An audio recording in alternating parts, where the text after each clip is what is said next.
नमस्कार. आर्ट सर्कलच्या 30 वाचन वसानंतर अर्धा तास लेखकाचा खास मध्ये मी तुम्हा सगळ्यांचं मनापासून स्वागत करते. आज स्वानंदने जी कथा वाचली ती कादंबरीमधला तो अंश होता. चाळेगत या कादंबरीमधला लेखक होते प्रवीण बांदेकर. प्रवीण बांदेकर आपल्यासोबत पुढच्या काही मिनिटात जॉईन होत आहेत. तत्पूर्वी स्वानंद देसाई जॉईन होतोय.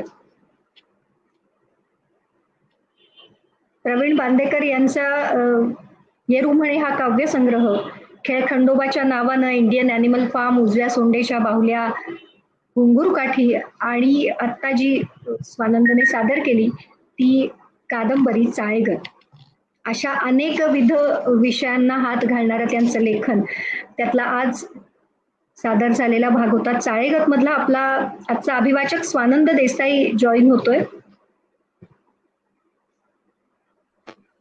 हॅलो. हॅलो स्वानंद. हाय. हॅलो. हॅलो. अप्रतिम वाचन झालं आणि तुझ्यासाठी सगळ्यात महत्वाचा प्रश्न मला असा पडलाय की तुला मालवणी येतं का बोलता? नाही नाही नाही. मस्त लहेजा पकडत तो शंकासूर छान उभा केला. सुंदर. Thank you thank you thank you. त्या भाषेचीच एवढी मजा आहे की, आणि सरांनी एवढ्या छान पद्धतीने डिटेलिंग मध्ये लिहिलंय की ते वाचताना खूप मजा आली. हो हो. भाषेचा गोडवा आहे तो. ते ऐकायला जितकं छान वाटतं. नक्कीच.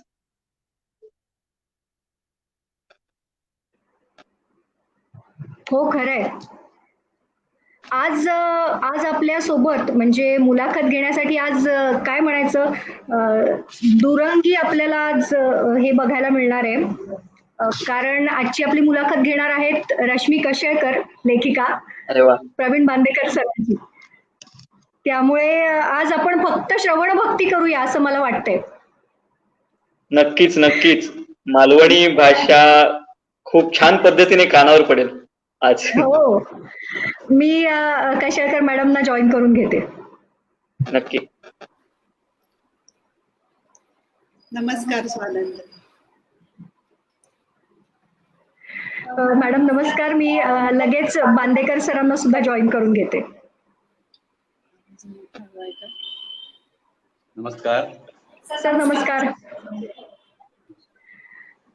बांदेकर सर, आज तुमच्या चाळेगत मधला अंश आनंद देसाईनं. हो, ऐकलं. मी आता ऐकलं आणि खूप छान झालं. मला अतिशय आवडलं. खूपच छान. Thank you thank you sir. हा, विशेषतः मला मालवणी उच्चार तुम्ही कसे करता याच्याविषयी खूप उत्सुकता होती. पण तुम्ही अतिशय खूप छानपणे निभावून दिलं. खूप आवडलं. तुम्हाला विशेष धन्यवाद. थँक्यू. अरे, तुम्ही इतक्या छान पद्धतीने लिहिलंय की सादर करायला खूप मजा आली. हाय, पण ते तुम्ही त्याच्यातला फरक फार छान दाखवला. सगळे जे काही बोलणे संवाद होते ना त्याच्यामध्ये, ते आवडला मला. Thank you thank you. बांदेकर सर, आज आमच्यासाठी मेजवानी असणार आहे कारण तुमच्याशी आज संवाद साधणार आहेत लेखिका रश्मी कशेळकर.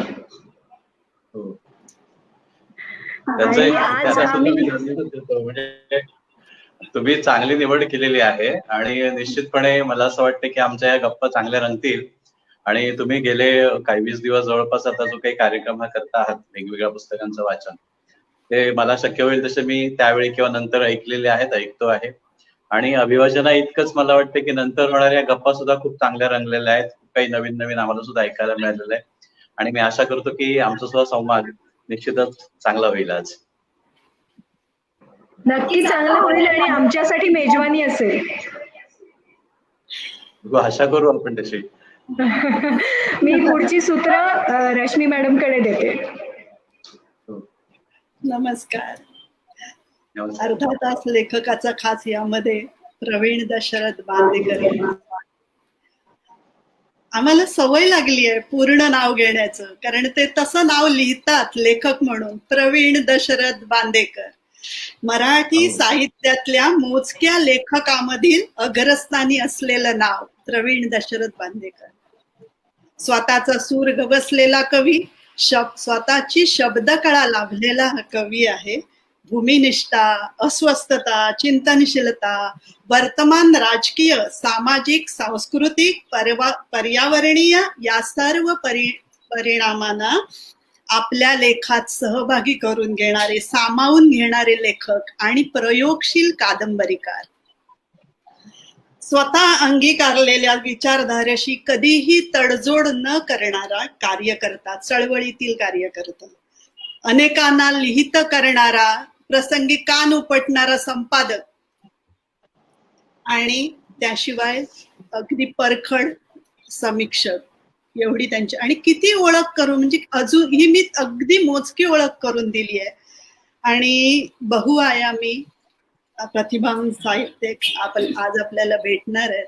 2 कविता संग्रह येरुमणे खेळखंडोबाच्या नावाने, 2 ललित लेख संग्रह, एक घुंगुरकाठी, तो खूप जुना आहे. हा नवीन ललित लेख संग्रह आहे, यावर्षी प्रकाशित झालाय 2020 ला जानेवारीमध्ये. हरवलेल्या पावसाळ्यांचा शोध, खूप सुंदर कविता संग्रह आहे. चाळेगत आत्ता सुंदर वाचली स्वानंदने, चाळेगतची तर पारायण केलेली आहेत आणि सगळ्यांची लाडकी कादंबरी आहे ही चाळेगत. त्यानंतर उजव्या सोंडेच्या बावल्या, त्यानंतर इंडियन ॲनिमल फार्म आपण जाऊ.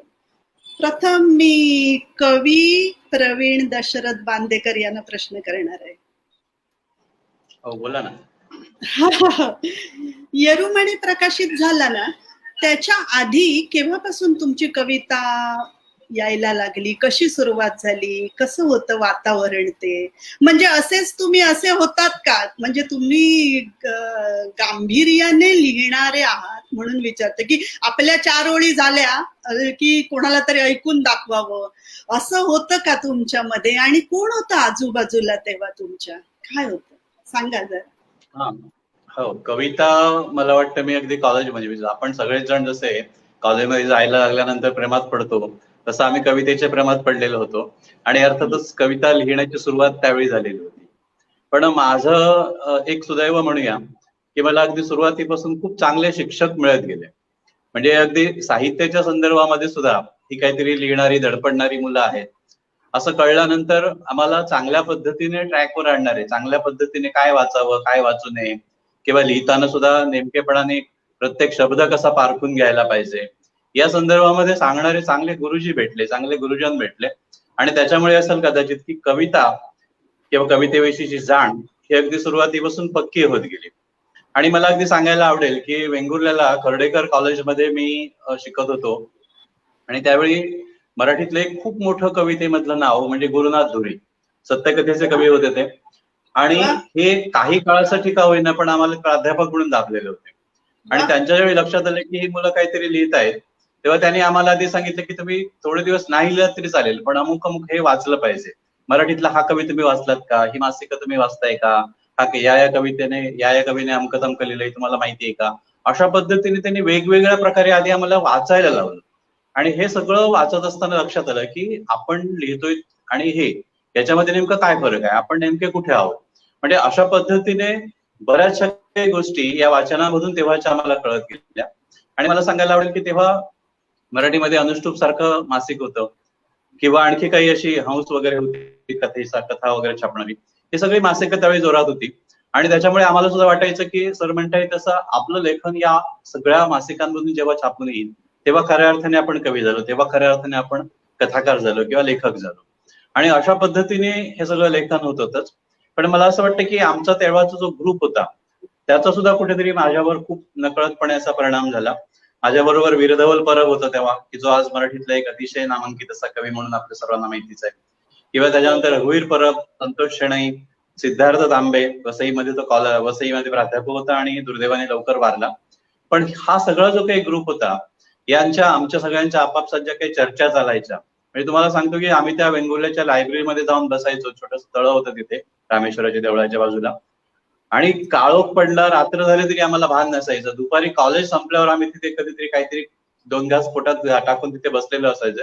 ते अक्षरशः रात्री उशिरापर्यंत तिथे आमच्या तावातावाने चर्चा चालायच्या, भांडणं चालायची. ही कविता चांगली, ही कविता फाडून टाकत्या, तळ्यात फेकून दे, अशा पद्धतीने हे सगळं चाललेलं असायचं.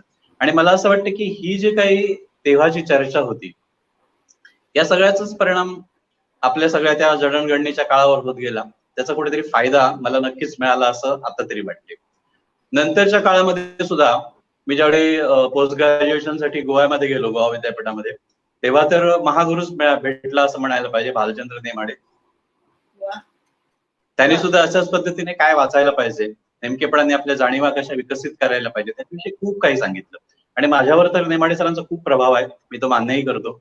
आणि त्याच्यामुळे मला वाटतं की नेमाड्यांमुळे कवितेची जशी जाण आली तशी जगण्याकडे बघण्याची सुद्धा एक दृष्टी मला मिळाली, हे मी अगदी आवर्जून इथे सांगतो. आणि नंतर ज्यावेळी नोकरीच्या निमित्ताने मी सावंतवाडीमध्ये आलो तेव्हा इथे आणखी एक अवलिया कवी भेटला, तो म्हणजे वसंत सावंत. वसंत सावंत हे तर निसर्ग कवीच होते. निसर्ग, प्रेम, भक्ती ही सगळी त्यांची सूत्र आपल्याला माहिती आहेत. आणि वसंत सावंतांनी सुद्धा कवितेच्या संदर्भामध्ये कवी असणं म्हणजे काय असतं किंवा कवी असणं ही जी काही तुमच्यामध्ये असलेली वृत्ती आहे ती कशी टिकवली पाहिजे, तिचा कसा अभिमान बाळगला पाहिजे, गर्व बाळगला पाहिजे. कवी म्हणजे कोणी हसतंय आणि अशा प्रकारे आपण काहीतरी लाजिरवाणं वाटून घेतोय आणि आपलं लिहिलेलं बंद करून ठेवतोय, अशा प्रकारचं नाहीये. तर तुम्हाला सुद्धा अभिमानाने जगाच्या समोर जायला पाहिजे, अशा प्रकारचं सावंतांचं सांगणं होतं. आणि सावंतांनी हे कुठेतरी शिकवलं, त्याचाही कळत नकळत परिणाम माझ्यावर झाला असं म्हणतो. आणि म्हणून मला वाटतं की हे जे वेगवेगळ्या वृत्ती प्रवृत्तीचे 3 कवी मला भेटले, गुरुनाथ धुरींची कविता वेगळी होती, भालचंद्र नेमाडे कवी आहेत त्यांचीही कविता वेगळी होती, आणि अर्थातच वसंत सावंत, या सगळ्याचा परिणाम हा कुठेतरी माझ्यावर होत गेला. दरम्यानच्या काळामध्ये आणखी काही मित्र भेटत गेले. अजय कांडर सारखं कवी मित्र त्यावेळी मुद्दामून कणकवलीहून इथे यायचा कविता घेऊन, त्याच्या कवितांवर चर्चा व्हायची, आमच्याही कविता आम्ही त्याला वाचून दाखवायचो. इथे त्याच्याशिवाय गोविंद काजरेकर होता, अनिल ढाकू कांबळे कधीतरी यायचा, शरयू आसोलकर होती. असा सगळा हा जो काही ग्रुप होता, हा एक माहोल होता तेव्हाचा मला वाटतं. आणि कवितेविषयी अपार अशा प्रकारची, उत्कट अशा प्रकारची ओढ असलेली ही सगळी मुलं होती, आम्ही सगळेजण होतो. आणि एकमेकांच्या कविता वाचणं, त्याच्याविषयी उलटसुलट चर्चा करणं, आणि त्याच्याबरोबर आजूबाजूला मराठीमध्ये जे काही चाललेलं आहे किंवा इतर भारतीय भाषांमध्ये ज्या आपल्या भाषा आपल्याला येत आहेत त्याच्यामध्ये काय चाललेलं आहे हे समजून घेणं, याच्याविषयी सुद्धा एक कुतूहल होतं. आणि या सगळ्यामधून मला असं वाटतं की आपली जडणघडण होत गेली असावी, किंवा कवी म्हणून तेव्हा सुरुवात जी काही झालेली होती या सगळ्याला ही सगळी परिस्थिती इथपर्यंतची कारणीभूत होती असं मी नक्की म्हणू शकतो. वा, तुम्हाला खूप छान पोषक वातावरण मिळालंय. म्हणजे हा, कवितेसाठी तुम्ही चाळेगत मध्ये लिहिलेलं आहे बघा की तो कवी झोपतो आणि सकाळी उठतो तेव्हा त्याचा लेखक झालेला असतो, आणि त्यानंतर या कवितेनंतर तुमची आलेली ही चाळेगत आहे कादंबरी. या कादंबरीच्या आधी तुम्ही काही कथा वगैरे असं लिहिलंय का, की डायरेक्ट समुद्रात उडी?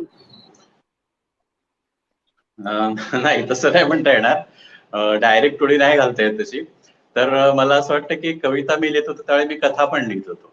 आणि फार थोड्या लोकांना माहिती असतील की माझ्या सुरुवातीच्या कथा या हंसमध्ये, अनुष्टुपमध्ये किंवा अशा मराठीतल्या तेव्हाच्या चांगल्या चांगल्या नियतकालिकांमधून प्रसिद्ध झालेल्या होत्या. अर्थात नंतर मी कविता लिहिणं कमी केलं, कथा जवळपास संपली आणि कादंबरीकडे वळलो. पण तरी सुद्धा मला असं वाटतं की हा एक प्रकारचा रियाज होता गद्य लेखनाचा, तो तेव्हा मी केलेला होता. आणि अनेक प्रकारच्या, अनेक दिवाळी-अंकांमधून सुद्धा तेव्हा माझ्या चांगल्या कथा प्रसिद्ध झालेल्या होत्या. आणि नंतर म्हणजे कवितेकडून मी आता कादंबरीकडे का वळलो असं मला वाटतं थोडंसं तुम्हाला सूचकपणे विचारायचं असेल तर, कविता ही आपल्या सोबत नेहमीच असते, पण मला की जे सगळं आपण कवितेमध्ये आणू नाही शकत आहोत. म्हणजे कविता हा कितीही सर्वसमावेशक असा फॉर्म असला, आकृतीबंध असला, तरी सुद्धा असं होतंय की आपण सगळेच काही तुकारामासारखं आपलं सगळं जगण्याच्या सगळ्या आजूबाजूच्या सगळ्या सकट आपल्या त्या कवितेमध्ये नाही ना आणू शकत. निश्चितपणे तेवढी आपली क्षमता नसते, तेवढी आपली कुवत नसते. आणि त्याच्यामुळे मला एक सतत असं अस्वस्थ वाटत राहिलेलं होतं. विशेषतः मला असं वाटतं की मी नोकरीला लागल्यानंतरच्या कालखंडामध्ये मी बघत होतो की ज्या कोकणामध्ये मी जन्मापासून राहतोय, वावरतोय, तर ते कोकण आता बदलत चाललेलं होतं. राजकारण बदलत होतं, समाजकारण बदलत होतं, अगदी आसपासचं सगळं वातावरण बदलत चाललेलं होतं. आणि मला वाटत होतं की केवळ हे सगळं जे काही आपण बघतो आहोत ते तेवढं पुरेसं नाहीये, ते कुठेतरी माझ्या लेखनामध्ये पण यायला पाहिजे. माझ्या कवितेमध्ये ते येत नव्हतं. ती कवितेची मर्यादा नव्हती, माझी मर्यादा होती. आणि मग हे जर आपल्याला मांडायचं असेल, आपल्यामधला जो लेखक अस्वस्थ आहे, त्या अस्वस्थ लेखकाला जर जे काही शोधायचं आहे ते आपल्याला जर कागदावर ते शोधायचं असेल, तर मला असं वाटतं की हे सगळं सामावून घेणारा असा एखादा चांगला मोठा फॉर्म आपल्याला शोधला पाहिजे. त्या दृष्टीने मी डायरी लिहित होतो, मी काही कथा, दीर्घकथा लिहून बघितल्या. नंतरच्या काळामध्ये एक मी दीर्घ कविता सुद्धा लिहिलेली होती, खेळखंडोबाच्या नावाची ती दीर्घ कविता होती. लोकमाई गृहाने नंतर त्याचं पुस्तक केलं. हो, आणि त्या कवितेमध्ये सुद्धा बरीचशी सूत्र जी आलेली आहेत ती नंतर मग मी या कादंबरीमध्ये वापरलेली होती. पण मला माझं समाधान होत नव्हतं. एवढं लिहून सुद्धा मला वाटत होतं की अजून खूप काहीतरी आहे की जे आपल्याला लिहिलं पाहिजे, जे कदाचित माझ्या समकालीन लोकांनी लिहिलेलं नाहीये किंवा आधीच्यांनी पण लिहिलेलं नाहीये. आणि विशेषतः कोकणाच्या संदर्भामध्ये मी बघत होतो की कशा प्रकारे वेगवेगळ्या प्रकारचे नवीन नवीन प्रोजेक्ट येत आहेत. आपला इथला जो काही भूमिपुत्र आहे, शेतकरी आहे, त्याच्या जमिनी जात आहेत, कुठे रेल्वे येते, कुठे आणखी वेगवेगळ्या प्रकारच्या खाणींसाठी जाते, आणखी कसले कसले प्रोजेक्ट येतात, अणु ऊर्जा प्रकल्प आहे, अमका आहे, तमका आहे, या सगळ्यासाठी शेतकऱ्यांच्या जमिनी जात होत्या. दुसरीकडे जागतिकीकरणाचा एक वेगळा परिणाम, त्याच्यावर अख्ख्या लाखो लोकांचं पोट अवलंबून आहे. पण असं व्हायला लागलं होतं की हा समुद्र खरवडून काढण्याकरता कोकणाच्या बाहेरून सुद्धा मोठमोठे यंत्र, मोठमोठे ट्रॉलर्स वगैरे घेऊन मच्छीमार इथे येतात किंवा व्यावसायिक लोक इथे येत आहेत आणि या लोकांच्या डोळ्यादेखत सगळी लाखो रुपये किमतीची मासळी पळवून नेत आहेत आणि आपल्यापैकी कोणीच त्याच्याविषयी काही बोलत नव्हतं, काय करत नव्हतं. एकीकडे मत्स्यदुष्काळ सुद्धा जाणवायला लागलेला होता. अशा अनेक गोष्टी एकाच वेळी जाणवत होत्या, दिसत होत्या. राजकारणाविषयी तर मी मगाशीच म्हटलं की एकेकाळी आपला हा समाजवादी बालेकिल्ला समजला जायचा कोकण, आणि त्या जागा कुठेतरी वेगळ्या आक्रमक अशा प्रकारच्या कुठेतरी एक ठिणगी पडल्यासारखं झालं आणि नकळतपणे मी ती कादंबरी लिहून बसलो, असं मी आता मागे वळून बघताना मला वाटतं. खूप चांगलं चिंतनशील ललित लेखन तुम्ही केलं आहे आणि तुमच्या ललित लेखनाची जी आशयसूत्र आहेत ती कादंबरीमध्ये दिसतात. म्हणजे त्या बावल्यावाल्याचा मृत्यू तो दिसतो परशा ठाकर उजव्या सोंडेच्या बावल्यामध्ये, नंतर पानसरे कलबुर्गी नंतरच्या कादंबरीमध्ये दिसतात. तुम्ही असं ठरवून ते लिहिता का की ते वेळेवेळी लिहित गेला आणि मग तुम्ही ते कादंबरीत आणलं? काय तुम्ही म्हणजे ललित बंधाचा तुम्ही कसा विचार करता? आदर्श ललित बंध कशाला म्हणता तुम्ही?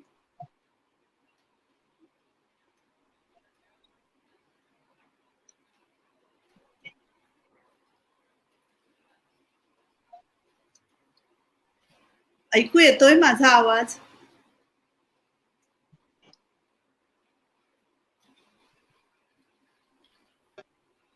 कनेक्शन गेले वाटतं. माझा आवाज येतोय? हॅलो, हा येतोय आवाज. हॅलो, ऐकू येतोय? हा ऐकू येते ना, येतोय जरा.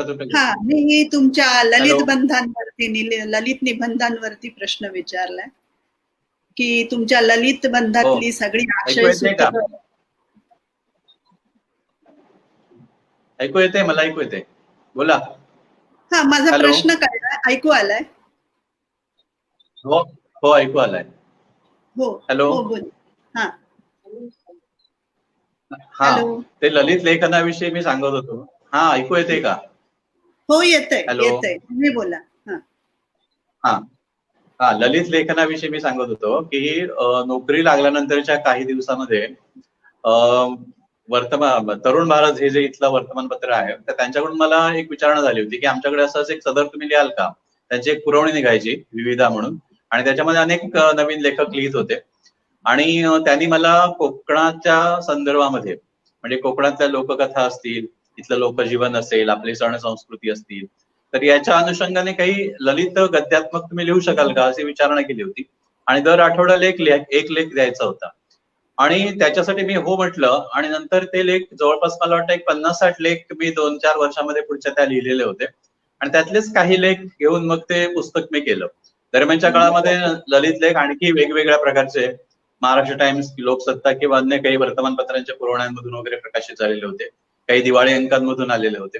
पण खास ललित लेखच आपल्याला लिहायचा आहे किंवा जशा पद्धतीने तुम्ही ललित लेखन केलेलं आहे दिवाळी अंकांसाठी म्हणून किंवा काय, तसं काही उद्देश माझ्यामध्ये नव्हता. म्हणजे गद्य लेखनाचा सराव होता, मी कथा लिहित होतो, तर तशा पद्धतीने त्या वर्तमानपत्रासाठी म्हणून किंवा माझी एक व्यावसायिक गरज म्हणून, कारण पैसे मिळत होते मला आणि त्याच्याकरता म्हणून मी ते लिहिलेले होते. त्याच्या पलीकडे खास वेगळा असा काही उद्देश त्या ललित लेखनामागे नव्हता. पण मगाशी तुम्ही म्हटलं तशा प्रकारे त्यातला बराचसा भाग हा नंतर मला कादंबरीमध्ये वापरता आला. म्हणजे त्याच्यामध्ये काही सूत्र आलेली होती कोकणाच्या जगण्यासंदर्भामध्ये, की जी नंतरच्या चाळेगतमध्ये किंवा पुढच्या कादंबऱ्यांमध्ये सुद्धा मला वापरता आली.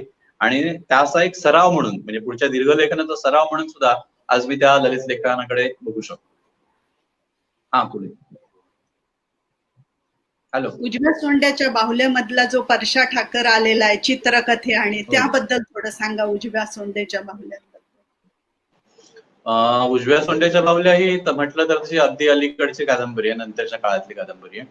आणि दरम्यानच्या काळामध्ये चाळीगत लिहिल्यामुळे महाराष्ट्रभरामध्ये बऱ्यापैकी नाव झालेलं होतं, किंवा एक कोकणी जीवनावर अशा पद्धतीने लिहिणारा लेखक म्हणून माझी ओळख झालेली होती.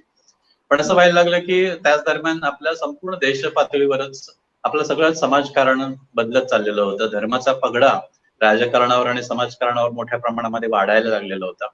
त्याच दरम्यान आपण बघितलं की डॉक्टर दाभोळकरांची हत्या झाली, किंवा एकूणच आपण बघितलं की वेगवेगळे समाजामध्ये अशा प्रकारे एक काय म्हणतो आपण त्याला, की धर्माच्या विरोधामध्ये किंवा धर्माचा वापर करून समाजातल्या काही अशा एक सर्वसामान्य माणसांची माती फिरवण्याचा एक उद्योग नव्याने सुरू झालेला होता. आणि हे सगळं जे होतं हे सुद्धा पुन्हा एकदा कुठच्याही लेखकाला अस्वस्थ करण्यासारखंच वर्तमान होतं. त्याच दरम्यान आमच्याकडे गोविंदराव पानसरे, कॉम्रेड गोविंदराव पानसरेंनी अण्णाभाऊ साठे संमेलन घेतलेलं होतं. आणि तेव्हा त्यांच्याशी बोलताना मी म्हटलं की माझ्या डोक्यामध्ये अशा अशा प्रकारचा हा एक विषय आहे आणि मला हे लिहायचं आहे, त्या संदर्भात तुमची काही मदत लागेल वगैरे. आणि अर्थातच त्यांच्याशी बोलताना मला वाटतं की माझ्या डोक्यातली जी काही कादंबरी होती त्याचा आराखडा पक्का होत गेला. आणि नंतरच्या काळामध्ये अगदी फार लवकर पुढे मी ते जे लिहिलेलं होतं तर त्याला कुठेतरी त्यांच्याशी केलेल्या संभाषणाचा एक धागा होताच. त्याच्या संदर्भात वेगवेगळे तुकडे मी आधीपासून लिहिलेले होते, पण त्याचं जे मुख्य सूत्र होतं, जी काही मध्यवर्ती संकल्पना होती, ती मला वाटतं की तिथून माझ्या डोक्यामध्ये पक्की झाली. आणि नंतर मग मी लिहित गेलो. आता आपल्याला माहिती आहे की जसं आता मगाशी दशावताराच्या संदर्भामध्ये यांनी वाचलं, संकासुराचं जे काही एपिसोड होता तो वाचला. त्याच्यामध्ये स्वतः जो संकासुर आहे तो काय करतोय, तर तो देवाधर्माची चेष्टा करतोय, तो वेगवेगळ्या पद्धतीने उच्चभ्रू लोकांची चेष्टा करतोय. पण हे सगळं जरी असलं तरी आपल्याला माहितीये की वास्तव जे काही आहे तो अशा पद्धतीने तो मांडतोय की ती चेष्टा नाहीये, ते आपल्याला माहितीये की आपलं जगणंच आहे. आपल्या समाजाचाच एक घटक अशा पद्धतीने कुठेतरी बहुजनांना नागवण्याचा प्रयत्न करतोय किंवा आणखी काहीतरी करतोय.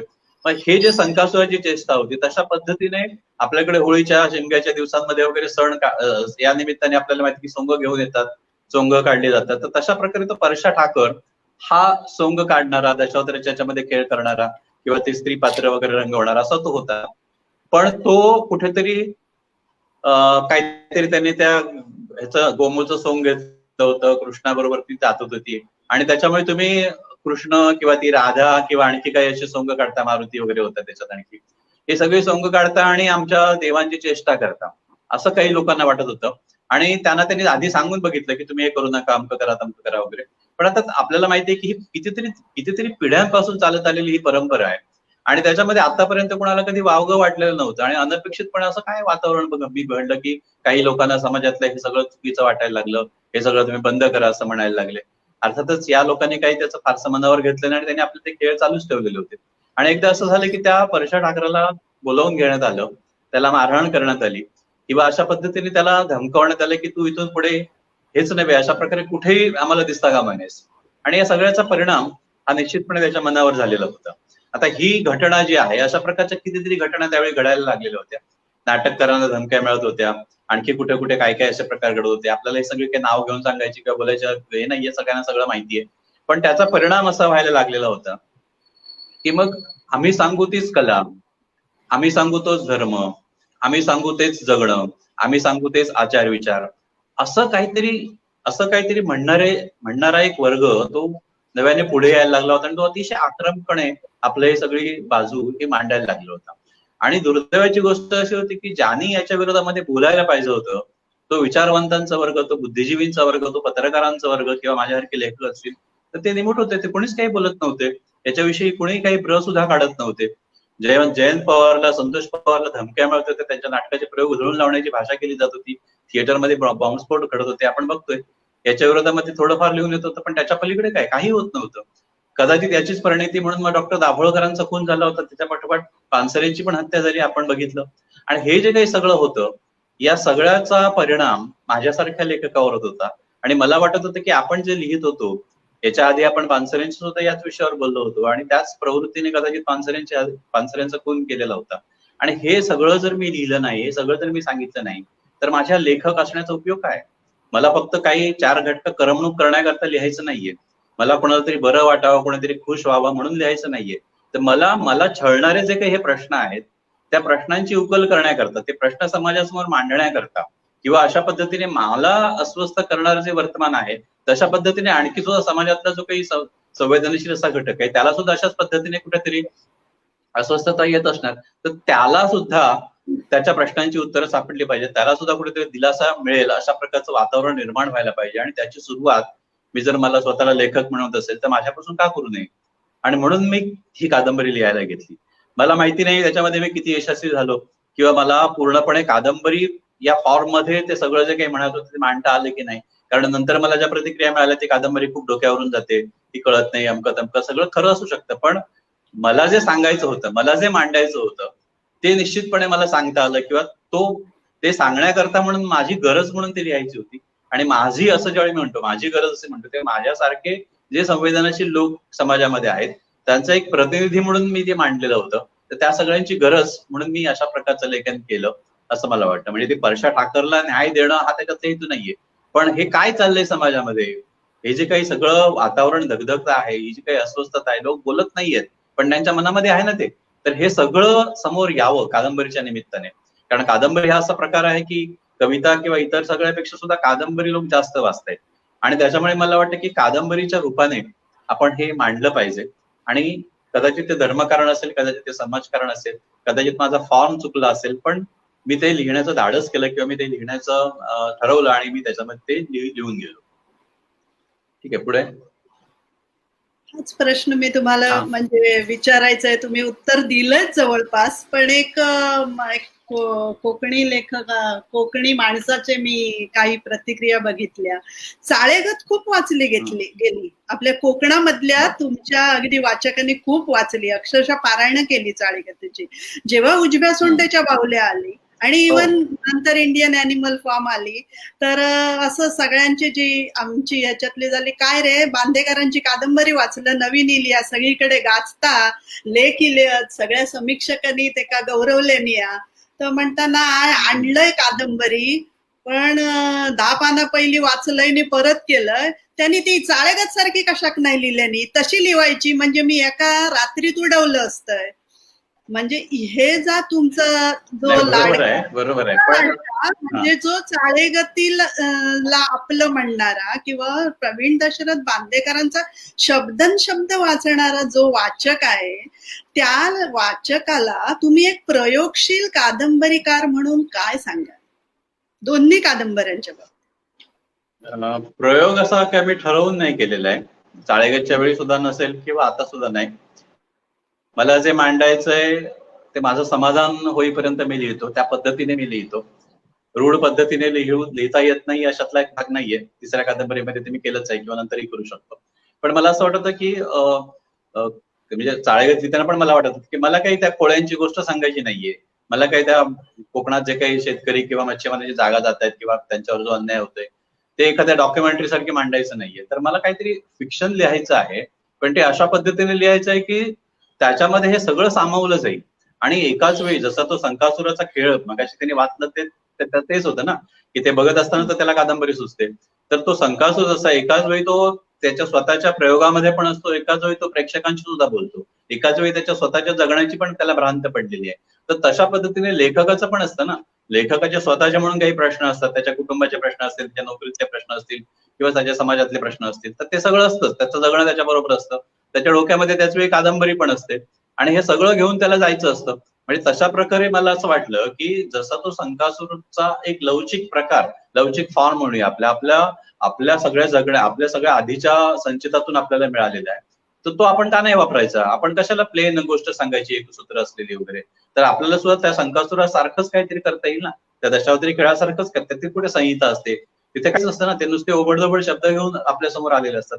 तर मला असं वाटलं की माझ्या डोक्यात जे ओबडधोबड सूत्र आहे ना, ते तसंच घेऊन आपण जायचं आणि आपण कादंबरी लिहायची. म्हणजे चाळेगत लिहित असताना हा विषय होता.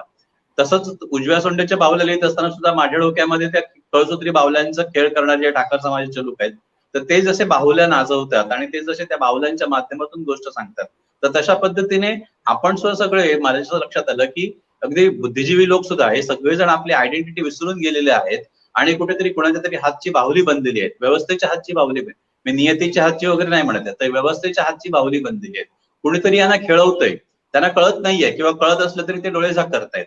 आणि अशा पद्धतीने विस्मरण होणं आपल्या आयडेंटिटीचं हे खूप भयानक आहे असं मला वाटायला लागलं. आणि माझ्या डोक्यात त्यावेळी सारामागोची ब्लाइंडनेस जी कादंबरी आहे ती कादंबरी होती. आणि मला असं वाटायला लागलं जसं त्या कादंबरीमध्ये एकामागून एकामागून ते ब्लाइंड व्हायला लागतात, आंधळे व्हायला लागतात आणि अशा एका टोकावर उभे राहतात की सगळं जणू काय आता संपून जाणार आहे, नष्ट होणार आहे. तर तशा पद्धतीने मला असं वाटायला लागलं की आज ते जसे तिथे आंधळे व्हायला लागले होते तसे आपण सगळेजण कुठेतरी आपल्या सगळ्या समाजाला विस्मरणाचा रोग जडलेला आहे. मी शिक्षक आहे, मी लेखक आहे हेच मी विसरून गेलोय आणि मी कुठेतरी एखाद्या विदूषकासारखं रंजन करतोय किंवा आणखी काहीतरी मी दुसरे माझे धंदे करतोय, कुठेतरी पैसे अधिक कसे मिळवता येतील याचा मी विचार करतोय. म्हणजे मी शिक्षक असणं ही जी काही माझी आयडेंटिटी आहे तीच मी विसरून गेलेलो आहे असं काहीतरी झालेलं होतं. आणि हे केवळ माझ्या बाबतीमध्ये नव्हे, म्हणजे केवळ बुद्धिजीवी माणसांच्या बाबतीमध्ये नव्हे, तर समाजातल्या जवळपास सगळ्यांच्या बाबतीमध्ये असंच घडतंय असं दिसायला लागलेलं होतं. आणि म्हणून हे कुठेतरी जर आपल्याला मांडायचं असेल तर ते सुद्धा अशाच पद्धतीने सरळ थेटपणे न मांडता आपल्याला वाटलं की अशा बाहुल्यांच्या पद्धतीने मांडता येईल. आणि तो खेळ जसा विस्कळीत असतो, वेगवेगळ्या पद्धतीने बाहुल्या नाचवल्या जातात, वेगवेगळ्या पद्धतीने खेळ सादर केला जातो, तर तशा पद्धतीने मला वाटलं की आपल्याला सुद्धा या कादंबरीमध्ये तसं सांगता येईल की आपल्याला सरळ अ पासून न्य पर्यंत जाणारी गोष्ट नाही सांगायची, मला त्याच्यामध्ये इंटरेस्ट नव्हता. तर मला असं सांगायचं की अ पासून न्य पर्यंत जात असताना मध्येच त्याला ब भेटतो, तो ब च्या दिशेने जातो, मध्येच तो क कडे जाईल, मध्येच काय ह कडे जाईल, अशा पद्धतीने वेगवेगळ्या प्रकारे ही सूत्र जी आहेत ती त्या मुख्य सूत्राला मिळत जातात आणि त्याच्यामधून जो काही कॅओस निर्माण होतो तो कॅओस म्हणजे ही कादंबरी आहे. म्हणजे कादंबरीकडे बघण्याचा माझा दृष्टिकोन सुद्धा असाच आहे की कादंबरी या सगळ्या सकट असतो. आपलं जगणं जशा प्रकारचं विस्कळीत असतं, आपल्या जगण्याला शिस्त नसते किंवा कोणत्याही प्रकारचं टोक नसतं. मी जसं ठरवलं की उद्या सकाळी उठल्यापासून संध्याकाळपर्यंत अशा पद्धतीने जगत जाईल, तसं नाही होत ना.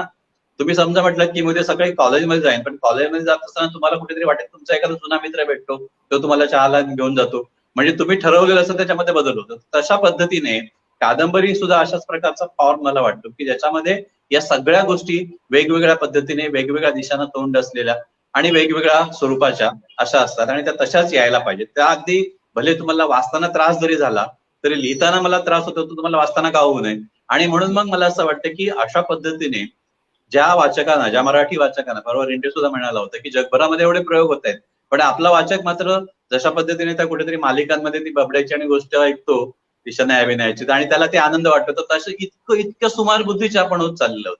म्हणजे आपल्याला आपली बौद्धिक उंची वाढवायचीच नाहीये किंवा एक वाचक म्हणून आपली प्रगल्भता व्हावी असं जर आपल्याला वाटत नसेल तर आपण मग 60 किंवा 70च्या दशकामध्येच कादंबऱ्या पुन्हा वाचत राहणार ना. या नावाजलेल्या कादंबऱ्या त्याच्या पलीकडे आपली झेप का जात नाहीये, तर मला असं वाटतं की त्याचं कारण हे आपल्या मानसिकतेमध्ये असेल. आणि हे जर मोडायचं असेल, हे जर कुठेतरी थांबवायचं असेल तर त्याच्यामध्ये प्रयोग व्हायला पाहिजे, प्रयोग ठरवून व्हायला पाहिजे. त्या मताचे मी नाहीये, ते आपसुकपणे होतात. तुमचं लेखन ज्या पद्धतीचं असतं की तुम्ही ज्या पद्धतीने विचार करता त्या पद्धतीने तुम्ही मांडणी करत जाता आणि त्याच्यामधून प्रयोग होत जातात. त्यामुळे दोन्ही कादंबऱ्यांमध्ये किंवा पुढच्या कादंबरीमध्ये सुद्धा असा काही मी ठरवून प्रयोग केलेला नाहीये, तो होत गेला. ती गरज होती, लेखनाची गरज होती, त्या सूत्रांची गरज होती आणि ते त्या पद्धतीने यावं असं वाटलं आणि ते आपसूक तसं निघून झालं. यश अपयशाचा विचार करणारे, रिस्क घेणारे प्रयोगशील कादंबरीकार प्रवीण दशरथ बांदेकर. याच्यानंतर मी तुम्हाला विचारते, उजव्या सोंडेच्या बाहुल्यामध्ये भारताच्या बाहेरचे अनेक लेखकांची नावं आम्हाला वाचायला मिळतात. जुझे सारामागो वाचायला मिळतो. काय आहे तुम्हाला तो जवळचा का वाटतो? कोण आहे तो लेखक? मी ज्यावेळी पहिल्यांदा त्याची ब्लाइंडनेस वाचली, मी भाषांतर वाचलं होतं, पहिला अनुवाद वाचला होता भालाबुळे यांनी केलेला आणि नंतर मग मूळ कादंबरी वाचली आणि त्याच्यानंतर मी त्याच्या बऱ्याच कादंबऱ्या वाचल्या. ब्लाइंडनेस पहिली कादंबरी आणि मला असं वाटायला लागलं की हा कादंबरीकार कुठेतरी आपल्या वृत्तीला जवळचा आहे. म्हणजे त्याची द केव सारखी कादंबरी वाचल्यानंतर मला वाटलं की अरे हा जो काही त्याच्यामधला जो कुंभार आहे तो माझ्या गावात सुद्धा असू शकतो ना, तशा प्रकारचा तो म्हातारा माझ्या गावात सुद्धा मला भेटू शकतो किंवा अशा प्रकारचं सगळं जे त्याचं वातावरण होतं. पोर्तुगीज कादंबरीकार आहे तो, पण मला असं वाटायला लागलं की तो जे काही सांगतोय ते मला जे सांगायचं तशाच प्रकारचं आहे आणि कुठेतरी आपला अगदी जवळचा एखादा आजोबा वगैरे असावा ना, तशा प्रकारे काहीतरी त्याच्याशी आपलं नातं आहे असं मला वाटायला लागलं. आणि मी जेव्हा आता मगाशी म्हटलं तसं ही कादंबरी लिहित असताना माझ्या डोक्यामध्ये जेव्हा मी वेगवेगळ्या प्रकारे वेगवेगळ्या सूत्रांचा विचार करायला लागलो तेव्हा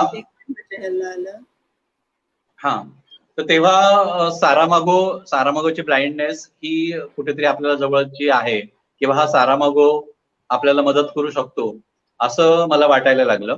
आणि त्याच्यामधून मग कळत नकळतपणे ते वेगवेगळ्या प्रकारचे संदर्भ येत गेले. अर्थात त्याच्या मागे हे संदर्भ वापरण्यामागे आणखी वेगवेगळी कारण आहेत, सगळी काय आता मी सांगत नाही, आपापल्या पद्धतीने आपण त्याचा अर्थ लावू शकतो. पण त्याच्यामध्ये जे बुद्धिजीवी लोक वापरलेले आहेत तर त्या बुद्धिजीवी लोकांमध्ये त्याचंही एक कॅरेक्टर आहे असं मला वाटतं.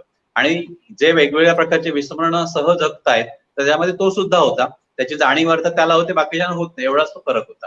आणि अशा पद्धतीने त्याच्यामध्ये ही पात्र येत गेलेली आहेत असं मला.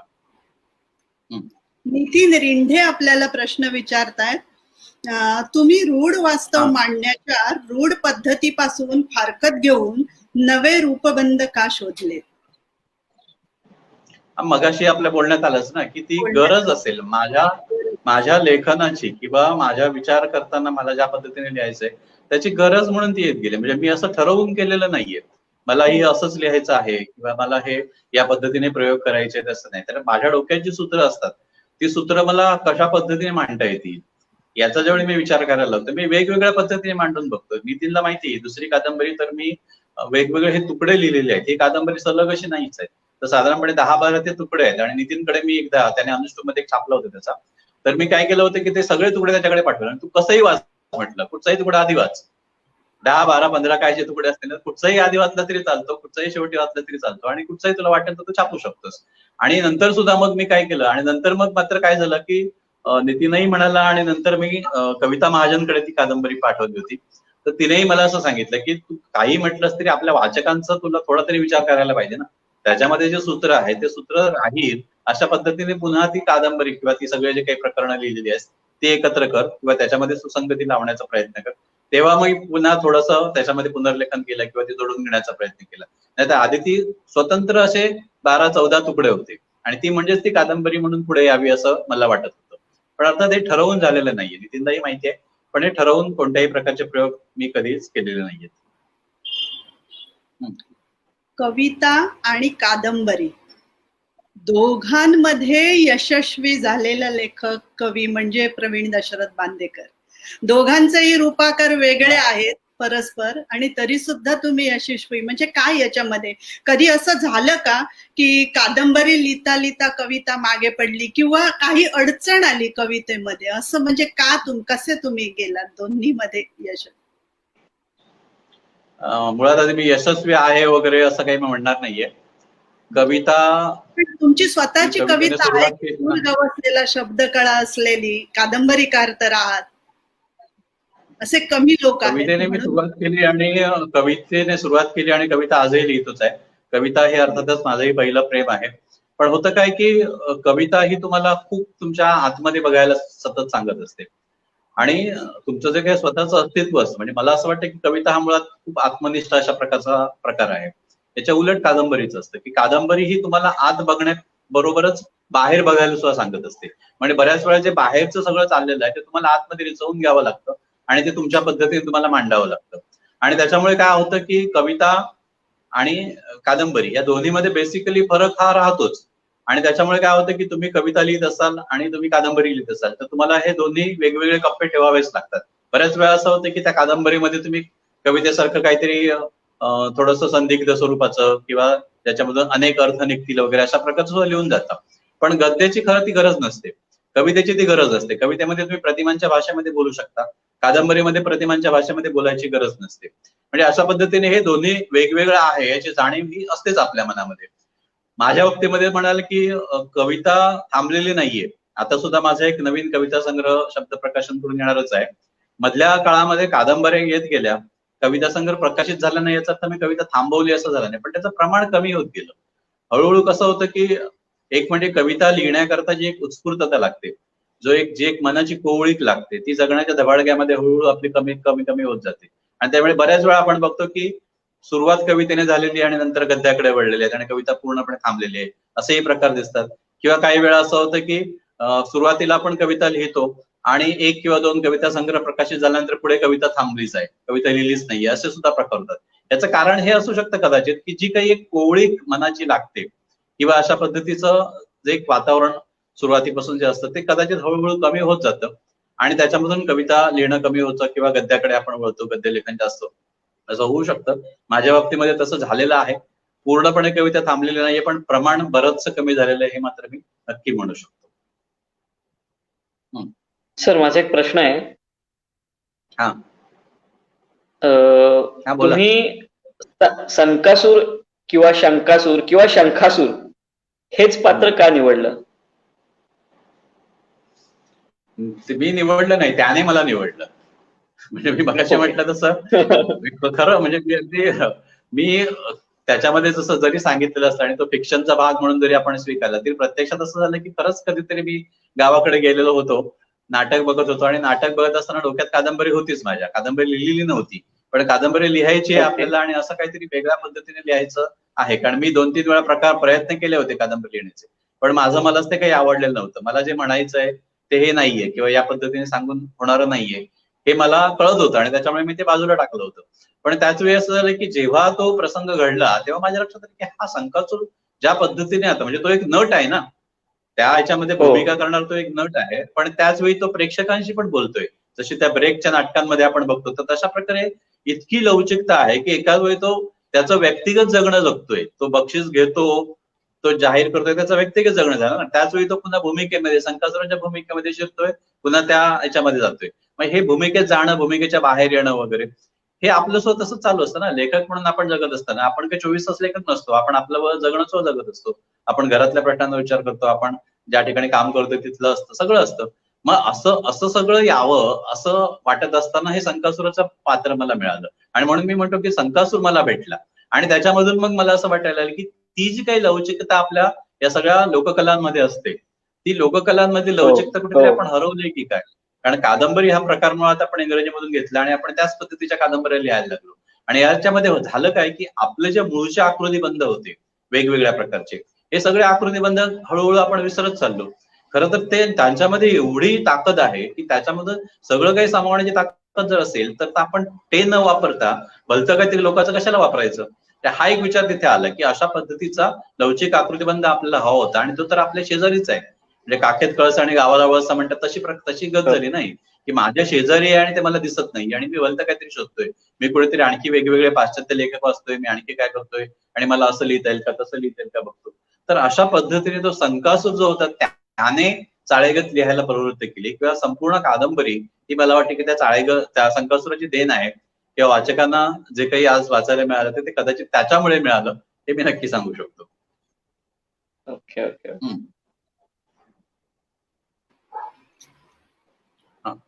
कादंबरी इंग्लिश मध्ये लिहायला आवडेल का, म्हणजे तिकडे जाल का त्या भाषेकडे? नाही, मराठी तुम्हाला तेवढंच नाही, तसं काही मी अजून कधी विचारही नाही केलेला.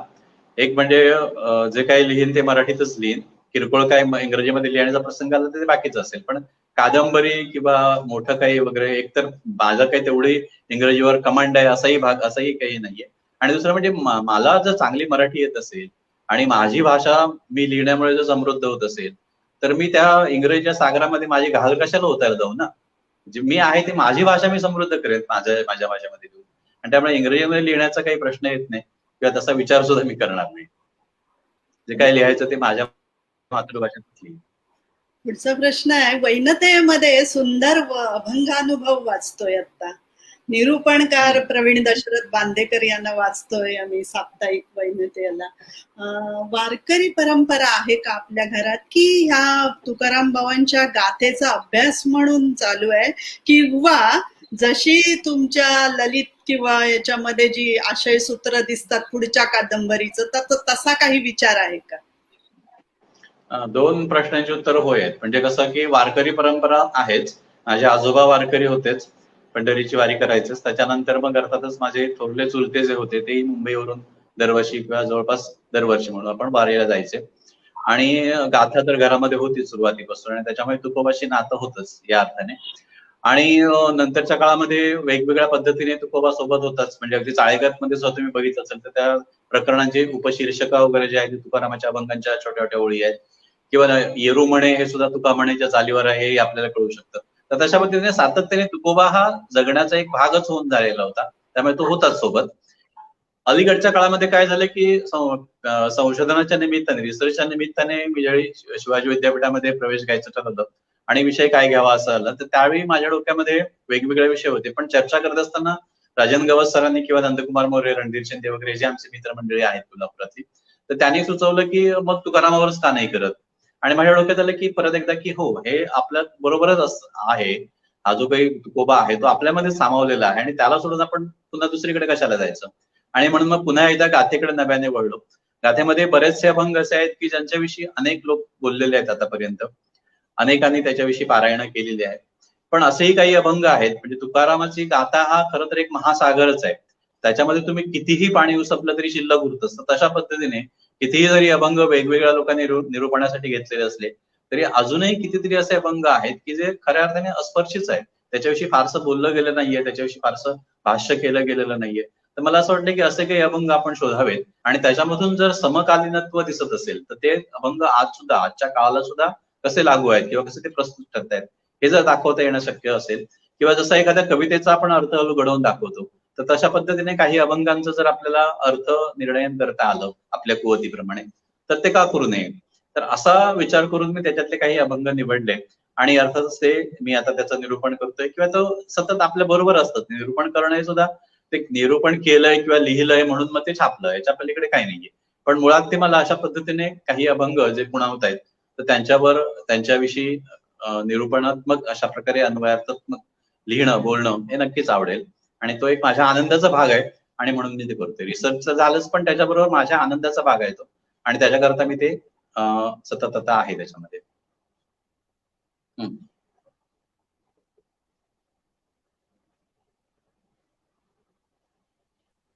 मॅडम माईक बंद आहे.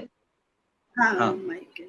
आता कोविड-19चं जगामध्ये जे मृत्यूचं तांडव सुरू आहे आता, तुम्ही लेखक म्हणून त्याला कसा प्रतिसाद द्याल? काय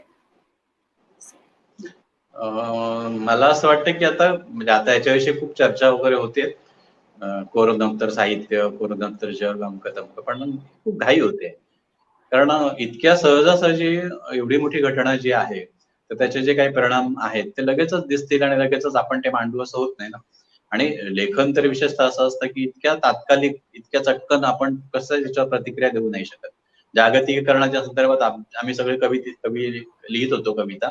जागतिकीकरणाच्या प्रतिक्रिया असलेल्या कविता वगैरे म्हटलं गेलं, किंवा जागतिकीकरणामुळे कशा प्रकारे सगळं जगणं बदलून गेलेलं आहे, त्याची कशी रिॲक्शन येते कवितेमधून, साहित्यामधून असं म्हटलं गेलं. पण नंतर काय झालं, आज आपण बघतोय की जागतिकीकरण ते किती सुसाट वेगाने वेगवेगळ्या पद्धतीने ते हातपाय पसरत तळागाळापर्यंत झिरपलं आणि आम्ही जे लिहिलेलं होतं ते अगदी त्याला म्हणजे प्रतिक्रिया कुठचं पण त्याच्याशी फार काही नातं आहे असं सुद्धा आज वाटत नाहीये. अशा प्रकारचं ते सगळं होतं.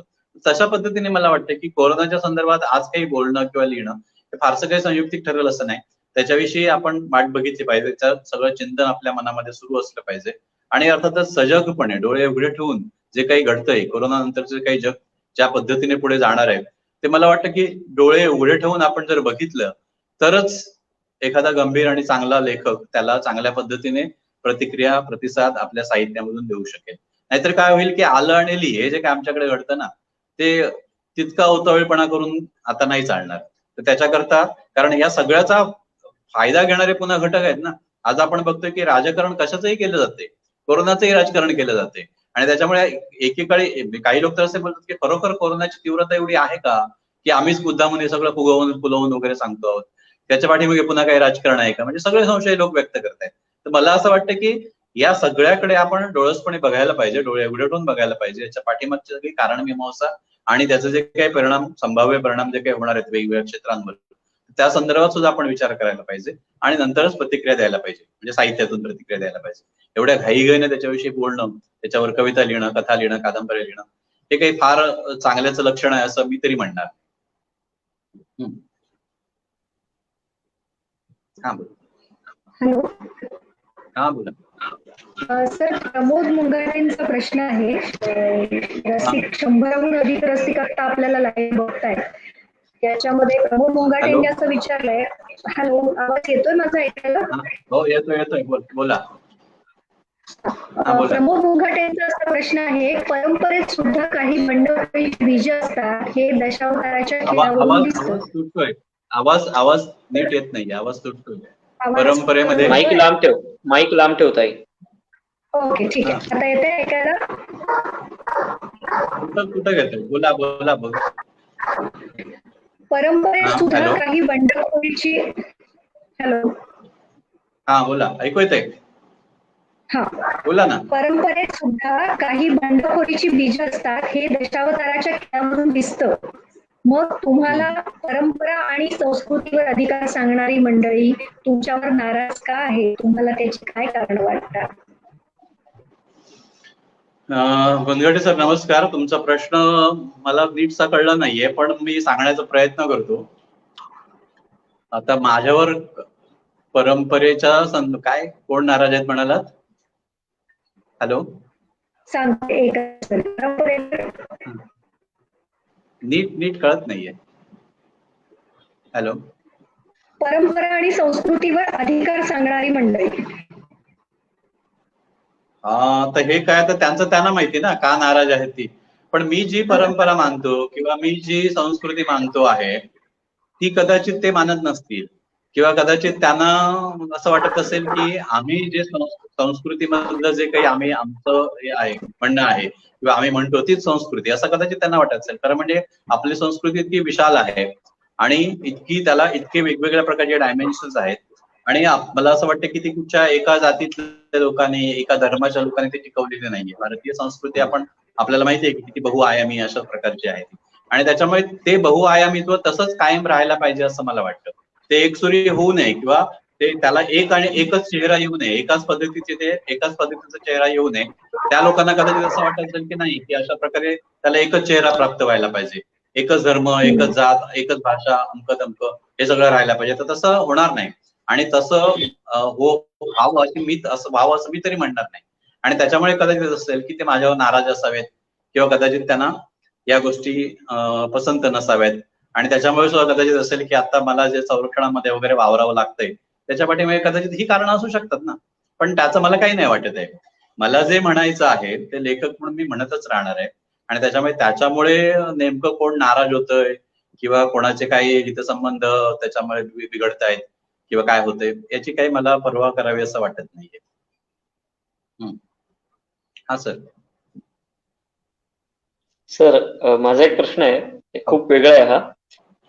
एक अभिनेता किंवा एक नाटककार म्हणून तुम्ही कोणतं नाटक लिहिणार आहात का, अथवा प्रोसेसमध्ये आहे का?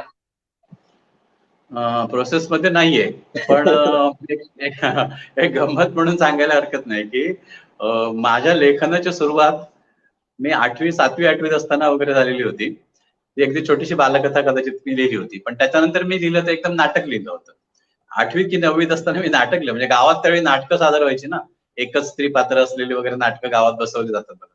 तर तशा, आणि तेव्हा मी डिटेक्टिव्ह कादंबऱ्या वगैरे वाचायचो, अर्नाळकरांच्या वगैरे, बाबूराव नाईक.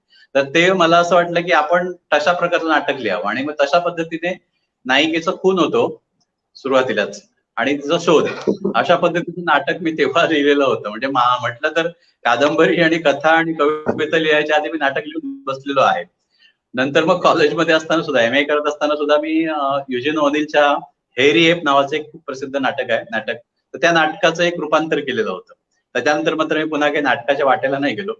पण अतुल पेठेला आणि आमचे मित्र आहेत राजीव नाईक, त्यांना मी प्रॉमिस केलंय की मी एक नाटक नक्की लिहिणार आहे आणि लिहीन. नक्की वाट बघतोय आम्ही. बोला, काय म्हणताय? नक्की वाट बघतोय आम्ही सगळे. होय, नक्की. चिंटू चुळबुळे बालसाहित्य, त्यामध्ये काय आहे? सावंतवाडीमध्ये मला वाटतं 1993 किंवा 94 मध्ये एक बालकुमार साहित्य संमेलन झालं होतं, आणि इंदिरा संत आल्या होत्या त्याच्या उद्घाटनासाठी. तर की या निमित्ताने आपण जिल्ह्यातल्या काही लोकांची पुस्तकं प्रकाशित करावीत बालसाहित्याची. आणि त्यांनी मला सांगितलं की तू एक गोष्ट लिहून दे, आपण प्रसिद्ध करूया म्हणून. तोपर्यंत माझं पुस्तक असं प्रकाशित झालेलं नव्हतं. कथा कविता वगैरे दिवाळी अंकातून किंवा मासिकातून झाल्या होत्या प्रसिद्ध, पण पुस्तक याला म्हणता येईल असं झालं नव्हतं. तर तेव्हा मी ती कथा लिहिली लहान मुलांना, म्हणजे तेव्हा माझ्या भाच्यांना वगैरे मी गोष्ट सांगायचो. तर तशा प्रकारची ती गोष्ट ती मी लिहून काढली आणि त्याचं ते पुस्तक चिंटू चुगळे, या अतिरेक्यांच्या गुहेतून चिंटू चुगळे असं त्याचं नाव आहे. ते पहिलं पुस्तक आहे माझं. छोटी बालकथा आहे ती, बालकादंबरी म्हणता येईल, तशा प्रकारचं आहे. पण भविष्यात मला जसं नाटक लिहायचं तसं बालकथा वगैरे लिहायला नक्कीच आवडतील. त्याचं कारण काय की नंतर माझा मुलगा सुद्धा लहान असताना मी त्याला अगदी जवळपास रोज झोप येत नाही म्हणून रोज माझ्याकडून एक गोष्ट ऐकायचं आणि अशा प्रकारे शेकडो नव्हे हजारो गोष्टी मी त्याला सांगितलेल्या आहेत अक्षरशः. मला असं वाटतं की कधीतरी जर आपण त्याला कुठेतरी रेकॉर्ड करून ठेवल्या असत्या तर खूप पुस्तकं झाली असती. पण अशा खूप गोष्टी आणि त्याच्यातही सांगितलं की नाही, संकासूर सांगितलं की नाही, सांगितलेलं आहे. अशा गोष्टी खूप सांगितलेल्या आहेत. आणि तुम्हाला एक आणखी एक या निमित्ताने सांगावं असं वाटतंय की लहानपणी त्याचं अशी डिमांड असायची की गोष्टीमध्ये तो स्वतः असला पाहिजे. म्हणजे त्याचं नाव संवाद आहे आणि तो असं म्हणायचं की तो संवाद त्याच्यामध्ये एक पात्र असलं पाहिजे. म्हणजे तो समजा राजपुत्र असेल किंवा आणखी कोणी असेल त्याच्याऐवजी संवाद म्हणायचं आणि ती गोष्ट सांगायची. तर ते जे होतं ना, तर त्याचाही फायदा मला नंतर चाळेगत मध्ये पण झाला. कारण चाळेगत मध्ये तुम्ही जर बघितलं तर चाळेगत मधलं जे मध्यवर्ती पात्र आहे त्याचं नाव प्रवीण दशरथ बांदेकर असंच आहे ना. पण तो प्रवीण दशरथ बांदेकर म्हणजे हा प्रवीण दशरथ बांदेकर नव्हे, तो मी नव्हे, ते त्यातलं पात्र आहे. जसं त्या संवादच्या गोष्टीमध्ये संवाद हे एक पात्र असतं, पण तो संवाद म्हणजे तो संवाद नव्हता ना. तर तशा पद्धतीने वाचक खूप आता गफलत करतात, त्यांना ते माझं आत्मचरित्र वाटतं. पण ती कादंबरी आहे, ते फिक्शन आहे, ती आत्मचरित्र नाहीये. हे बऱ्याच वेळा आपले वाचक समजून घेत नाही, तर तसं नाहीये ते. तर तशा पद्धतीने मला वाटतं की असं जे काही असतं ना, छोट्या छोट्या गोष्टी का असणार, पण त्याचा सुद्धा फायदा हा कादंबरी लिहिताना आपल्याला होत असतो. आणि कादंबरीकाराच्या दृष्टिकोनातून मला वाटतं की कुठचाच अनुभव हा वाया जात नाही, कुठचाच अनुभव फुकट जात नाही. ती छोट्या छोट्या गोष्टी सुद्धा आपण कादंबरीमध्ये रिचवू शकतो, त्याच्यामध्ये सामावून घेऊ शकतो. तर तशा पद्धतीने मला वाटतं की असं हे गोष्टी सांगणं असेल किंवा आणखी काय असेल हे सगळं त्याच्यामध्ये आलेलं आहे. पण एक आणखी मला वाटतं की या ज्या काही पहिल्या 3 कादंबऱ्या होत्या, चाळेगतच्या मानाने कदाचित पहिल्या पुढच्या 2 कादंबऱ्या कमी वाचल्या गेल्या असतील, पण मला असं कळतंय की तिसरी कादंबरी ही बऱ्याच लोकांपर्यंत पोहोचली, बऱ्याच लोकांनी चांगली ती वाचलेली. पण मला वाटतंय की आपल्याला जे सांगायचं आहे ते अगदी शेवटच्या माणसापर्यंत, सर्वसामान्य माणसापर्यंत सुद्धा पोहोचलं पाहिजे, त्याला सुद्धा ते कळलं पाहिजे. म्हणजे या कादंबरीतल्या चाळेगत मधल्या काही भागाचं वाचन जसं तुम्ही आता वाचलं तशा प्रकारे आमचे कणकवलीतले मित्र उदय पंडित, वामन पंडित, तुम्ही ओळखत असाल त्यांना, तर त्यांनी सुद्धा त्यातल्या काही भागाचं वाचन वेगवेगळ्या, रत्नागिरीमध्ये पण मला वाटतं त्यांनी त्यातला काही भाग वाचलेला होता. तर तसं त्यांनी तिथला एक काही भाग मालवणमध्ये वाचला होता आणि तो तिथल्या मच्छीमार लोकांनी वगैरे ऐकला. आणि मी जेव्हा एकदा कधीतरी मार्केटमध्ये मासे आणायला गेलो होतो तेव्हा त्यातली एक कोळीण मला म्हणाली की काल तुमच्या कादंबरीविषयी, कादंबरीतला वाचलं होतं, ते ऐकलं वगैरे. म्हणजे अशा पद्धतीने मला असं वाटतं की या सामान्य लोकांपर्यंत आपण पोहोचतो, पण पूर्ण कादंबरी कदाचित त्यांच्यापर्यंत पोहोचणार नाही, पण त्यांच्या भाषेत जे सांगितलेलं होतं ते त्यांना आवडलं, ते त्यांना पोहोचलं. मग अशा पद्धतीने मला वाटतं की कधीतरी हा सुद्धा प्रयत्न करायला पाहिजे की आपलं लेखन हे सो कॉल्ड अशा विद्यापीठातल्या लोकांपुरतं मर्यादित राहू नये, तर कुठेतरी आपण सुद्धा एक पायरी खाली यायला पाहिजे. आपण जशी वाचकांकडून अपेक्षा करतो की त्यांनी वर येऊन हवं तर माझं साहित्य समजून घ्यावं, तसं मला वाटतं की काही प्रमाणामध्ये लेखकाने पण ही तडजोड करायला हवी. कारण आज असं होतंय की वाचतच नाही घेत लोक, आणि वाचत न वाचण्यामध्ये त्याची कारणं सांगितली जातात. त्याच्यामध्ये जर असं आलं की तुमची कादंबरी आम्हाला कळतच नाही, म्हणजे आमच्या स्टाफमध्ये एक सहकारी आमची म्हणाली होती की सर मला जेव्हा झोप येत नाही ना तेव्हा मी तुमची ती कादंबरी वाचायला सुरुवात करते. ही गमतीने म्हणाली, पण बऱ्याच वेळा असं होतं की असं जर व्हायला लागलं तर आपण नेमकं कशासाठी घ्यायचं ना. तर सर्वसामान्य माणसांना कळेल असं सुद्धा लिहिलं गेलं पाहिजे आणि लिहू आपण ते सुद्धा, तसाही विचार आपण केला पाहिजे, तसंही तडजोड पण केलं पाहिजे. रेखा ठाकूर आहेत गोव्या, रेखा ठाकूर आहेत गोव्याहून ऑनलाईन, त्यांनी हा प्रश्न विचारलाय. त्याच्या तुमच्या बोलण्याला अनुसरूनच हा प्रश्न आहे. सुरुवातीला त्यांनी खूप प्रोग्रेस काही मांडले, पण त्यांचा थेट प्रश्न असा आहे, लेखक म्हणून मांडणी करताना तुमच्या समोरचा वाचक विशिष्ट असतो का? मूळ समस्या अधिकांश पोचणं गरजेचं असेल तर दुर्बोधता कमी असावी. बरोबर आहे, म्हणजे सुरुवातीला तरी तसं होतं असेल कदाचित, पण आता जसं मी म्हटलं की हळूहळू आपण कुठेतरी आपल्याला ही जाणीव होते की नाही, मी जे लिहितोय ते समजा या तळागाळातल्या लोकांचे प्रश्न मांडणार असेल, मी समजा मच्छीमारांचे प्रश्न मांडतोय, मी शेतकऱ्यांचे प्रश्न मांडतोय, मी शिक्षकांचे प्रश्न मांडतोय, आणि त्यांना जर ते कळत नसेल किंवा त्यांना जर ते वाचलं आकलन होत नसेल तर मग लिहून उपयोग काय? मी कुणासाठी लिहितोय नेमकं? तशा पद्धतीने आपण सुद्धा आपल्या फॉर्मचा किंवा आपण सुद्धा आपल्या सगळ्या लेखनाचा एकूणच मांडणीचा पुनर्विचार करायला पाहिजे. आणि त्या दृष्टीने आता रेखाताई म्हणतायत तशा पद्धतीने बरोबर आहे ते, की थोडंसं आपण वाचकांचा कल लक्षात घेऊन किंवा वाचकांच्या अंगाने सुद्धा मांडणी करण्याचा विचार करायला पाहिजे. म्हणजे मला जे लिहायचं ते मी लिहिणारच आहे, पण त्याच्यामध्ये कुठेतरी वाचक हा घटक जो आपण दुर्लक्षित करत होतो तो थोडासा त्याच्याकडे लक्ष पुरवायला पाहिजे असं थोडंसं वाटतंय आता खरं.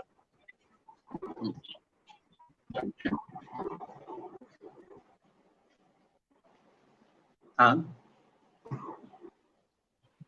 आपल्या गप्पांच्या शेवटाकडे येतोय आपण. शेवटाकडे येताना हे ऐकायला आवडेल की पुढची कादंबरी कशी असेल आपली, काय विषय असेल आणि काय चालू आहे आपल्या डोक्यामध्ये. थोडंसं त्याची आता जाहिरात मालवणीमध्ये बोलाल प्लीज. या निमित्ताने त्याची आता थोडीशी जाहिरात करायला मला वाटतं काही हरकत नाही. पण बऱ्याच दिवसापासून हे एक सूत्र माझ्या डोक्यामध्ये होतं आणि माझी कादंबरी लिहिण्याची प्रक्रिया अशी आहे की ती डोक्यात आलं आणि लिहून झालं असं होत नाही. 1 वर्ष, 2 वर्ष, 4 वर्ष, 10 वर्ष, कितीही वर्ष ते चालू राहतं. ते कधी लिहून होईल पूर्ण आणि माझं समाधान कधी होईल हे काही सांगता येत नाही.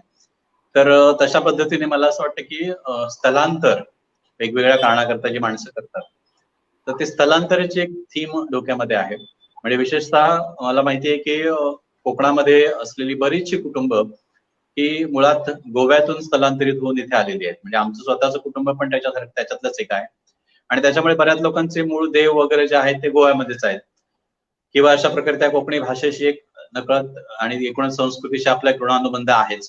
तर हे जे काही सगळं आहे, पण होतं असं काय की मूळ सोडून जेव्हा आपण दुसरीकडे जातो, बरीच वर्ष तिथे होतो तेव्हा तिथलेच होतो, त्या दुसऱ्या मातीतले होतो आणि जेव्हा तुम्ही पुन्हा आपल्या मुलांकडे जाऊ बघता तेव्हा ती तुम्हाला स्वीकारत नाहीत.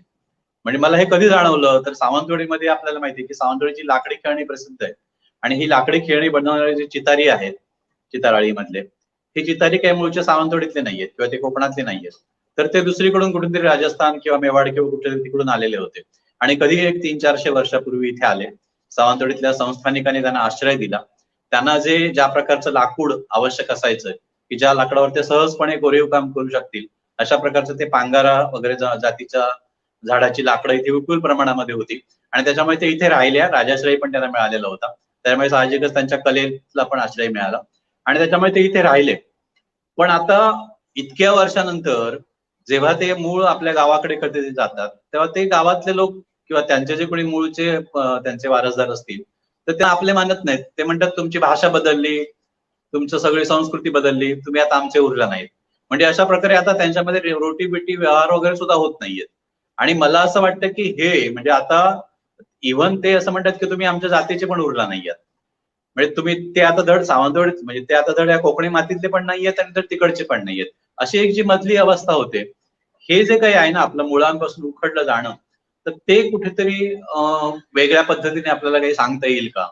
आणि हे मला असं वाटतं की आपल्या स्वतःच्या कुटुंबाच्या संदर्भात आपल्याला सांगता जर आलं म्हणजे एकूणच स्वतःच्या म्हणजे काय कोकणातल्या सगळ्याच कुटुंबाच्या ते जर सांगता आलं तर तो एक प्रयत्न करावा असं एक डोक्यामध्ये आहे आणि त्या अनुषंगाने वाचन तर निश्चितपणे सुरू आहे. त्याला अर्थातच पार्श्वभूमी जी आहे ती गोव्यामध्ये जे इन्क्विजिशन पिरियड होता तर त्याचीही पार्श्वभूमी आहे, कारण त्या काळामध्ये बरीचशी कुटुंब ही गोवा सोडून इकडे तिकडे गेलेली होती आणि त्याच्यामुळे तो जो काही धर्मछळ पोर्तुगीजांच्या राजवटीमध्ये झालेला होता तर त्याचा तो इतिहास सगळा वाचणं, तो समजून घेणं आणि त्या पार्श्वभूमीवर मग पुढचं हे सगळं मांडणं, असं सगळं हे डोक्यामध्ये आहे.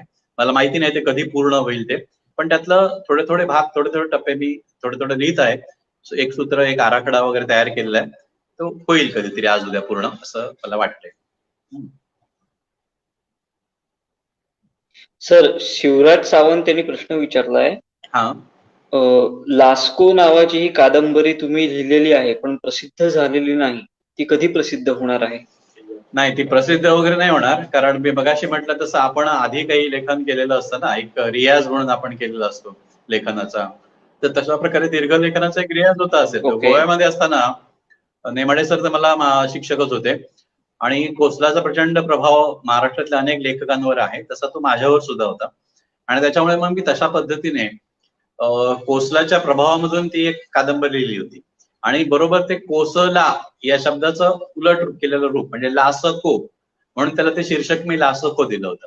तर लासणे हे कोकणीमधलं आपल्या मालवणीमधलं मालवणीमधलं एक क्रियापद आहे, रूप आहे. आपल्याला माहिती आहे की म्हणजे रश्मिताईने तर माहितीच असेल की आंबो लासलो म्हणतात आमच्याकडे. आंबो लासलो म्हणजे काय, तर आंबा बाहेरून दिसायला व्यवस्थित असतो, फळ तसं चांगलं दिसत असतं, पण आतून कापल्यानंतर ते लासा बनवतं, लासा म्हणजे तो खराब झाला होतो. आणि ते का होतं, तर ते खूप उष्णता म्हणजे अचानकपणे समजा उष्णता वगैरे पडली, सूर्याचा प्रखर असेल तर त्याच्यामुळे आंबे बऱ्याच वेळा अशा प्रकारचे नसतात, किंवा ती कोवळी फळं जर काढलेली असतील आणि ती पिकवण्याचा प्रयत्न केला तर ते तसं होतं. तर मला असं वाटायला लागलं की नेमाडे जे आहेत ना, नेमाड्यांचं एकूण व्यक्तिमत्व आणि ती कोसला वगैरे ही सुद्धा अशाच प्रकारची आहे की ते एखादा प्रखर सूर्य असावा तशा प्रकारचा आहे. आणि त्यांच्या समोर अशी कितीतरी नवीन लेखक मंडळी, नवीन लेखक, कादंबरीकार असतील, कवी असतील किंवा अन्य कोणी असतील, तर ते त्या ह्याच्या पुढे अशी लासल्यासारखी झालेली आहेत. कुठेतरी त्यांचं जे काही एक वेगळं सत्व आहे ते या लेखकामुळे हरवतंय की काय, म्हणजे माझ्या बाबतीतही ते झालेलं होतं. कुठेतरी मी नेमाड्यांचंच सगळ्या बाबतीमध्ये अनुकरण करायला लागलेलो होतो.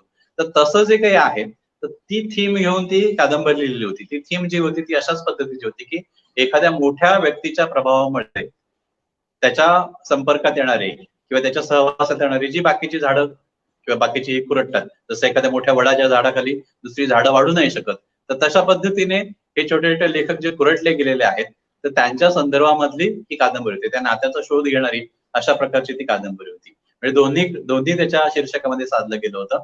ते आंबे लासले आहेत, लास्को आंबो, लास्को, आणि कोसला याच्या ह्या शब्दाचं बरोबर उलट केलेलं असं ते लासको असं ते होतं. ती कादंबरी काही प्रकाशित वगैरे करायचा विचार नाहीये. त्यातला काही भाग जो आहे तो मी चाळगत मध्ये वापरला, अन्यत्र सुद्धा कदाचित वापरला असेल. त्यामुळे ती काही स्वतंत्रपणे आता कादंबरी म्हणून नाही येणार.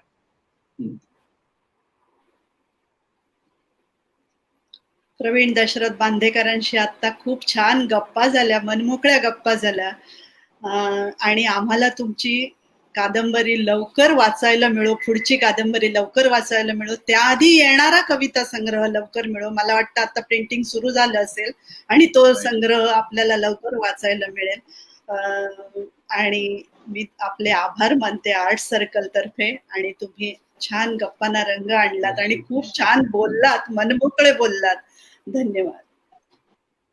मी सुद्धा तुम्हाला सगळ्यांना धन्यवाद देतो. मुख्य म्हणजे रत्नागिरीचं हे जे तुमची सगळी टीम आहे आर्ट सर्कलची, तर ते गेले जवळपास 20-22 दिवस ज्या पद्धतीने मेहनत घेत आहेत, ज्या पद्धतीने वेगवेगळे लेखक आपल्या समोर आणतायत, आणि अशा पद्धतीने केवळ एका लेखकाच्या पुस्तकाचाच परिचय त्या वाचनामधून करून देत नाहीयेत, तर नंतर ज्या काही गप्पा होत आहेत त्याच्यामधून सुद्धा वेगवेगळ्या व्यक्तिमत्वांची ओळख, कशा पद्धतीने एखादा लिहिणारा माणूस आज विचार करतोय, तो स्वतःविषयी कसा विचार करतोय, तो समाजाविषयी कसा विचार करतोय, तो सगळ्या आपल्या वर्तमानाकडे कसं बघतोय, या सगळ्याची ओळख मला वाटतं या सगळ्या गप्पांमधून होत आहे.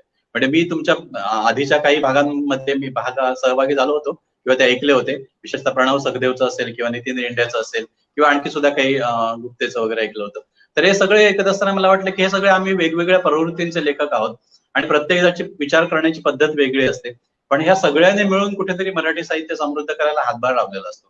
आणि या सगळ्यांना तुम्ही एकत्र आणतात, वाचकांना रोज ही काही मेजबानी देत आहात, अशा पद्धतीने वेगवेगळ्या पद्धतीने विचार करणं, काय माणसांना ऐकायला देण्याची, ती मला खूपच अशा प्रकारची स्तुत्य अशी वाटते. आणि म्हणून पुन्हा एकदा तुमचं सगळ्यांचं मी मनापासून मला धन्यवाद देतो, तुमचे आभार मानतो.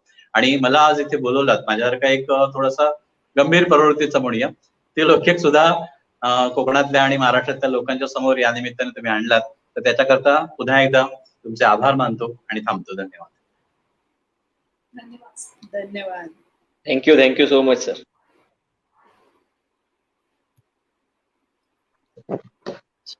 मस्त दिलं.